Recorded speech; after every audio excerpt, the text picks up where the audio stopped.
excess post-oxygen consumption.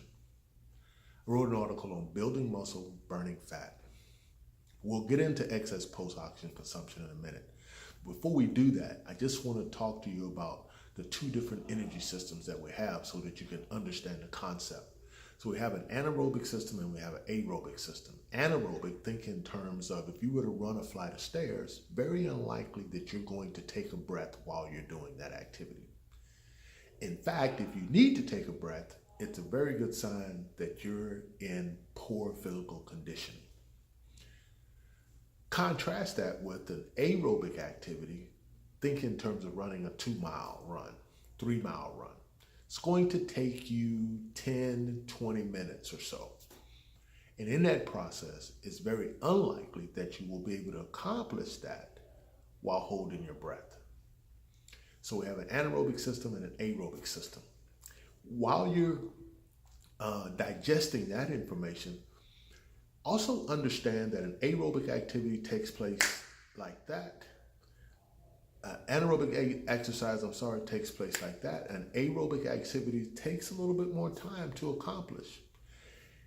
And that helps you to understand the time component to burning fat.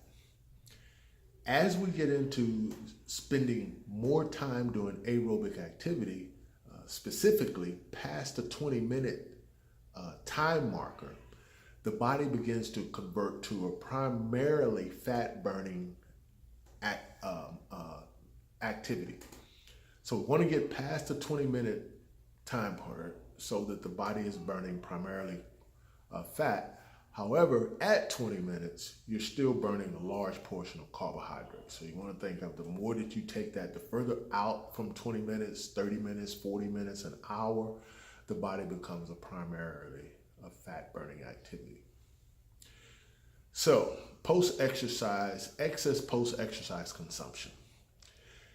While we're doing activity, your body expels carbon dioxide, it inhales oxygen. And it is the difference between those two that determines the rate and the total amount of fat that one burns from an exercise. So if you think about this on the level of if you're running a 10-minute mile or a 12-minute mile, you're going to expel a certain amount of oxygen and you're going to exhale a certain amount of carbon dioxide and inhale a certain amount of oxygen.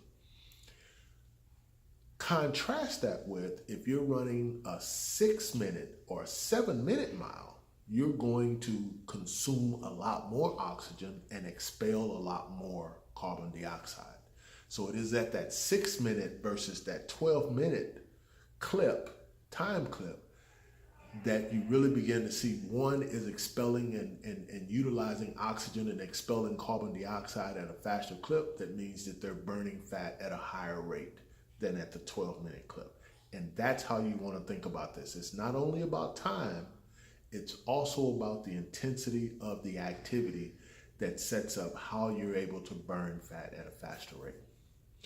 Finish reading the article. If you have any other questions, let me know.